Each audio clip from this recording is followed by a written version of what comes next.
Olá, eu sou Eduardo Franco, sócio-diretor da GEPAM e esse é o quadro Fique por Dentro.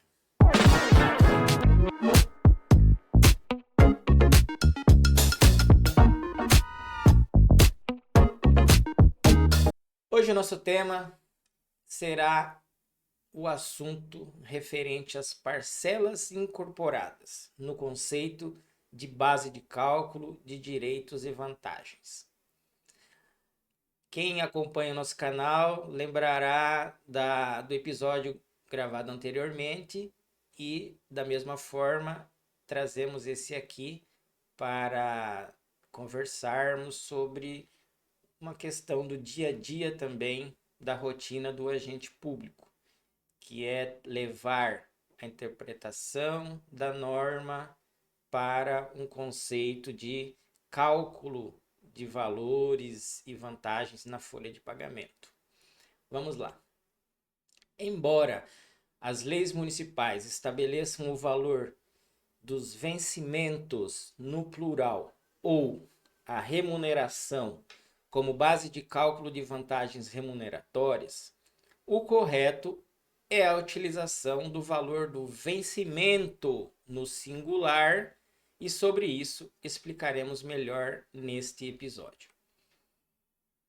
Primeiramente, vejamos o que traz os artigos 40 e 41 da Lei Federal 8112 de 90, que é o Estatuto dos Servidores Públicos Civis da União.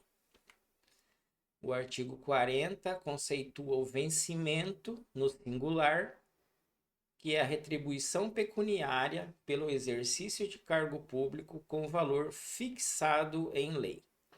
Já o artigo 41 traz o conceito de remuneração, que também pode ser entendido como vencimentos no plural, que nada mais é que o vencimento do cargo efetivo, acrescido das vantagens pecuniárias permanentes estabelecidas em lei. Aqui já apresentamos nossa compreensão de que o vencimento ou salário base é aquele fixado em lei e deve ser utilizado como base de cálculo do adicional por tempo de serviço e da sexta parte, por exemplo. Tal conduta impede que a gestão pública cometa a infração do inciso 14 do artigo 37 da nossa Constituição, que tem a finalidade de vedar o efeito cascata ou efeito repique. O que diz o nosso inciso 14? Os acréscimos pecuniários percebidos por servidor público não serão computados nem acumulados para fins de concessão de acréscimos ulteriores. Resumindo, entende-se que qualquer vantagem ou adicional pago a servidor público deve ser calculado com base no salário ou vencimento base presente à vedação constitucional ao chamado efeito cascata. No entanto, é comum detectarmos nas folhas de pagamento que analisamos em nossas andanças por aí, a inclusão de alguns valores na base de cálculo, como adicional de dedicação exclusiva, adicional incorporado, incorporação de décimos, incorporação decorrente de decisão judicial, horas extras incorporadas, entre outras. E é comum, então, como disse, ver a integração, a junção dessas verbas na base de cálculo de adicional por tempo de serviço. Como também é ainda mais comum percebermos a integração do adicional por tempo de serviço na base de cálculo da sexta parte. E isso afronta diretamente o inciso 14 do artigo 37 que nós vimos anteriormente. Esse aqui é o típico caso de efeito cascata, ou efeito repique, em que uma verba é concedida posteriormente, é somada ao salário base para servir de base de cálculo para outra vantagem que é concedida mais adiante. Compreenderam? É o que nós estamos tentando trazer aqui para vocês. Outro fato corriqueiro diz respeito à confusão que é provocada por causa de desatenção do legislador. Deixa eu explicar. Isso acontece porque as leis que criam ou instituem vantagem costumam trazer previsão de que determinada verba lá, ou vantagem instituída ou criada, ela será incorporada ou incorporará na remuneração ou vencimento do servidor. Então você aí, com certeza, depois deixe o comentário no nosso chat dessa apresentação, para sabermos de qual lugar você está nos assistindo e diga para nós se você já não tem essa experiência na tua cidade, se a lei traz essas expressões. Diga também se porventura você usa alguma verba ou outra na composição dessa base de cálculo, para sabermos de onde você está falando e quem sabe depois trazermos também como exemplo aqui e explicarmos melhor até a situação, ou depois a gente entrar, conversarmos diretamente com você sobre o assunto e darmos algum auxílio caso precise. Então percebam que aqui as legislações elas costumam trazer expressões que inevitavelmente causam confusões. E esse equívoco no uso adequado da expressão gera dúvida. Quer dizer aqui, é o equívoco no uso adequado. Quer dizer, usa uma palavra inadequada que acaba gerando dúvida para os agentes públicos, que têm que aplicar a norma. Então, isso traz consequências prejudiciais e temerárias para este agente que interpreta e reproduz a norma na folha de pagamento. Haja vista que a aplicação de maneira incorreta pode ocasionar pagamentos indevidos. Vejamos sobre o que nós falamos agora sobre as expressões. O que quer dizer incorporar, que normalmente é colocado nas legislações? Nada mais é que integrar um elemento a um conjunto, inserir, juntar ou introduzir. Vejam o que isso pode levar a uma confusão. Quando você lê a palavra incorporar sem conceituar exatamente o que quer dizer.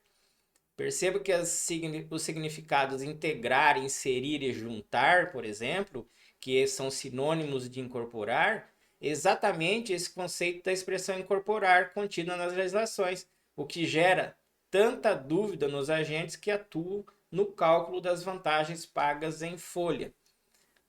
E por que acontecem as dúvidas? Ora, acontecem exatamente porque o agente público subentende tratar-se de uma incorporação tácita ao valor do vencimento ou salário base, e que por fazer parte, tá? Esse aqui é o entendimento. Olha, se incorporou, então ela faz parte, entenderam? É isso que induz o agente. Então, o agente entende que deve ser utilizado no cálculo de outras vantagens permanentes, já que ela incorporou, então eu tenho que usar. Você compreende aqui o raciocínio que estou trazendo? Particularmente, não acho um absurdo e nem reprovo quem pensa dessa maneira, embora interpretemos diferente e por isso estamos aqui conversando e debatendo sobre o assunto. E por que pensamos assim? É simples e basicamente a resposta está no inciso 10 do artigo 37 da Constituição Federal.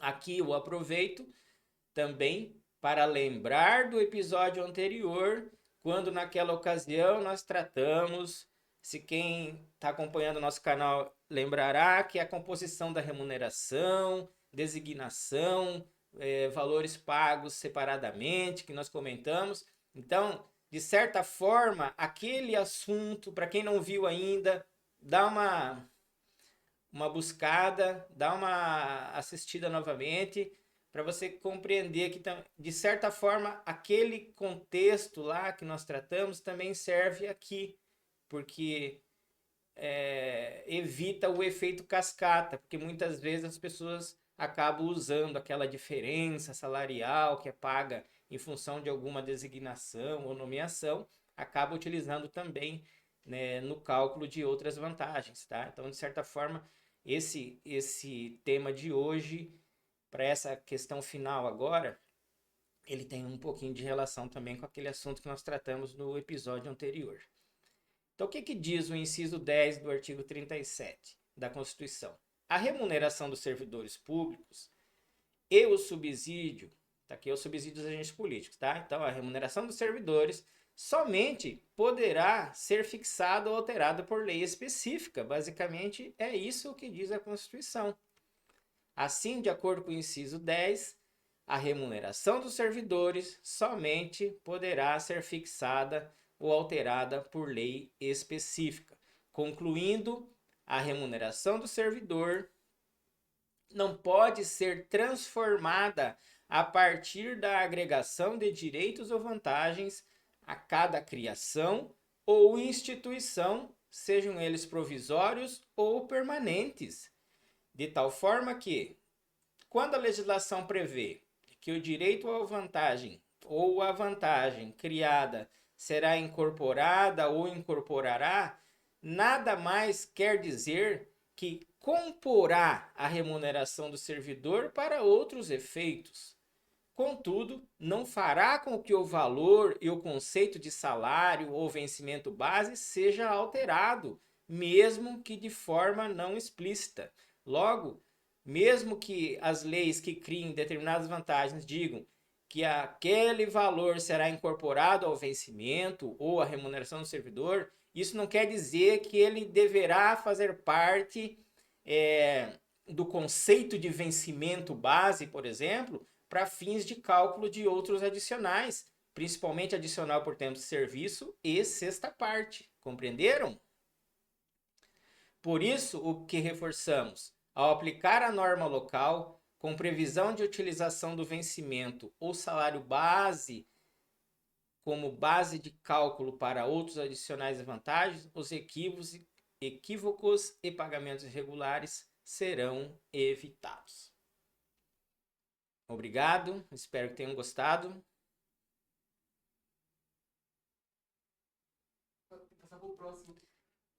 Essas são as nossas redes sociais, para quem precisar entrar em contato conosco. Aqui tem em todas as plataformas em que a GEPAN está, nossos endereços.